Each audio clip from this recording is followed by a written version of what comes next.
K M Mani അന്തരിച്ചിരിക്കുന്നു. കൊച്ചിയിലെ സ്വകാര്യ ആശുപത്രിയിൽ വൃക്കരോഗത്തിന് ചികിത്സയിലായിരുന്ന Kerala Congress M chairman K M Mani അന്തരിച്ചിരിക്കുന്നു. അല്പസമയം മുൻപായിരുന്നു അദ്ദേഹത്തിന്റെ അന്ത്യം. ഇപ്പോൾ ഡോക്ടർമാരാണ് അദ്ദേഹത്തിന്റെ മരണവിവരം പുറത്തുവിട്ടത്. 86 വയസ്സായിരുന്നു. കഴിഞ്ഞ വെള്ളിയാഴ്ചയാണ് അദ്ദേഹത്തെ ശ്വാസകോശ സംബന്ധമായ അസുഖത്തെ തുടർന്ന് തീവ്രപരിചരണ വിഭാഗത്തിൽ പ്രവേശിപ്പിച്ചിരുന്നത്. മുൻ മന്ത്രിയും കേരള കോൺഗ്രസ് എം നേതാവുമായ K M Mani അന്തരിച്ചിരിക്കുന്നു.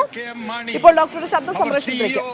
SK Abdullah has specifically told me to tell you that the VPS Lakeshore chairman Dr. Shamsher sends his condolences at this time of grief.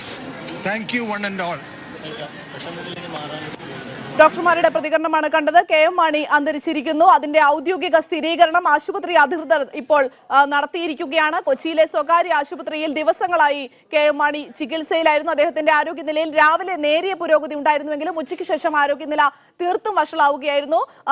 സാധ്യമായ എല്ലാ ചികിത്സാ സഹായങ്ങളും ഒരുക്കിയ ശേഷമാണ് അദ്ദേഹത്തിന്റെ മരണവിവരം ഇപ്പോൾ ഡോക്ടർമാർ പുറത്തുവിട്ടിരിക്കുന്നത്. കഴിഞ്ഞ വെള്ളിയാഴ്ചയാണ് കെ എം മാണിയെ ആരോഗ്യ സംബന്ധമായ ശ്വാസകോശ സംബന്ധമായ അസുഖങ്ങളെ തുടർന്ന് ആശുപത്രിയിൽ പ്രവേശിപ്പിച്ചത്. 10 മന്ത്രിസഭകളിലായി വിവിധ വകുപ്പുകൾ കൈകാര്യം ചെയ്തിട്ടുണ്ട്. കേരള കോൺഗ്രസ് എമ്മിന്റെ ചെയർമാനാണ് കെ എം മാണി. 86 വയസ്സായിരുന്നു.